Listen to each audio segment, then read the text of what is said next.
नितिन नवीन BJP के राष्ट्रीय कार्यकारी अध्यक्ष बने। बिहार सरकार में मंत्री हैं नितिन नवीन। बीजेपी के राष्ट्रीय कार्यकारी अध्यक्ष बनाए जाने पर नितिन नवीन ने कहा कि ये पार्टी कार्यकर्ताओं की कड़ी मेहनत का नतीजा है। पार्टी की उम्मीदों पर खरा उतरने की कोशिश करूंगा। पटना में बीजेपी दफ्तर में जश्न का माहौल। बड़ी जिम्मेदारी मिलने पर नितिन नवीन का भव्य स्वागत हुआ। बिहार की बांकीपुर विधानसभा सीट से विधायक है नितिन नवीन। 5 बार विधायक रह चुके हैं। बिहार के कायस्थ समाज से आते हैं नितिन। प्रधानमंत्री मोदी ने दी नितिन नवीन को बधाई। एक्सपोज पर लिखा, नितिन नवीन के पास संगठन का लंबा अनुभव, युवा और मेहनती नेता है नितिन। बीजेपी के राष्ट्रीय अध्यक्ष जेपी नड्डा ने नितिन नवीन को दी बधाई। बोले, आपके नेतृत्व में संगठन नए आयाम स्थापित करेगा।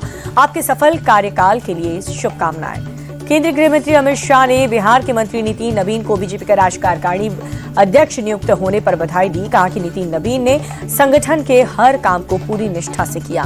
बिहार सरकार के मंत्री दिलीप जायसवाल ने नितिन नवीन को दी बधाई। बोले कि बिहार में नेता का बीजेपी का कार्यकारी अध्यक्ष बनना गर्व की बात है। बिहार के डिप्टी सीएम सम्राट चौधरी ने जताई खुशी। बोले, नितिन नवीन के नेतृत्व में बिहार के साथ साथ पूरे देश में बीजेपी मजबूती के साथ खड़ी होगी। दिल्ली के रामलीला मैदान में कांग्रेस की वोट चोर गद्दी छोड़ रैली। कांग्रेस सांसद राहुल गांधी ने बीजेपी पर कसा तंज। बोले कि हम सच के साथ खड़े होकर मोदी, शाह और आरएसएस की सरकार को सत्ता से हटाएंगे। राहुल गांधी का गंभीर आरोप। बोले कि सत्ता का गलत इस्तेमाल कर रही है बीजेपी। वो वोट चोरी करते हैं और चुनाव के वक्त वोटर्स को 10-10 हजार रुपए देते हैं। राहुल गांधी ने कहा कि कांग्रेस सच्चाई की लड़ाई लड़ रही है और इस लड़ाई में चुनाव आयोग बीजेपी का साथ दे रहा है। जनता इसे बर्दाश्त नहीं करेगी। रामलीला मैदान की रैली से प्रियंका गांधी ने भी सरकार पर सवाल उठाए। कहा कि एसआईआर पर बहस से घबरा करके मोदी सरकार ने वंदे मातरम पर बहस की। प्रियंका गांधी ने कहा कि वंदे मातरम हमारी आत्मा में बसा है, जिस पर बहस की कोई जरूरत नहीं थी। मोदी सरकार को बेरोजगारी, महंगाई, पेपर लीक, इन सभी मुद्दों पर चर्चा करने की हिम्मत नहीं। कांग्रेस अध्यक्ष खड़गे ने महाराष्ट्र और हरियाणा को वोट चोरी की सरकार बताया। कहा कि बीजेपी वोट चोरी कर सत्ता में आई है। पंकज चौधरी बने यूपी बीजेपी के नए अध्यक्ष। पीयूष गोयल ने किए पंकज चौधरी के नाम का ऐलान। यूपी बीजेपी के नए अध्यक्ष चुने जाने पर पंकज चौधरी ने कहा कि मुझे जो भी जिम्मेदारी मिली है मैं उसे बखूबी निभाऊंगा। केंद्रीय मंत्री पीयूष गोयल ने पंकज चौधरी को दी बधाई। बोले, पंकज चौधरी बहुत ही कर्मठ कार्यकर्ता हैं। उनके नेतृत्व में यूपी बीजेपी और नई ऊंचाइयों पर जाएंगी। यूपी बीजेपी के नए प्रदेश अध्यक्ष को मंत्री दानिश अंसारी ने बधाई दी। बोले कि 2027 में प्रचंड बहुमत के साथ बीजेपी के एक बार फिर से सरकार बनेगी। यूपी के मंत्री अनिल राजभर का बयान, 2027 में 2017 से बड़े जनादेश के साथ सरकार बनाएंगे। यूपी के मंत्री दयाशंकर सिंह ने पंकज चौधरी को यूपी बीजेपी प्रदेश अध्यक्ष बनाए जाने पर बधाई दी। बोले, सीएम योगी आदित्यनाथ के नेतृत्व में हम 2027 चुनाव को फतेह करेंगे। केंद्रीय मंत्री बीएल शर्मा ने कहा कि बीजेपी में लोकतांत्रिक तरीके से चयन होता है। 2027 का चुनाव हम उनके नेतृत्व में लड़ेंगे और जीत का परचम फहराएंगे। बीजेपी नेता अपर्णा यादव ने यूपी बीजेपी के नए प्रदेश अध्यक्ष को शुभकामनाएं दी। कहा कि सभी को उन पर बहुत विश्वास है। माफियाओं को लेकर अखिलेश यादव का बीजेपी पर अटैक। बीजेपी और माफियाओं को बताया एक ही सिक्के के 2 पहलू। भजन लाल सरकार के 2 साल पूरे होने पर डिप्टी सीएम प्रेमचंद्र बेरवा बोले, सरकार ने 2 साल में हर क्षेत्र में हर वर्ग के लिए काम किया है।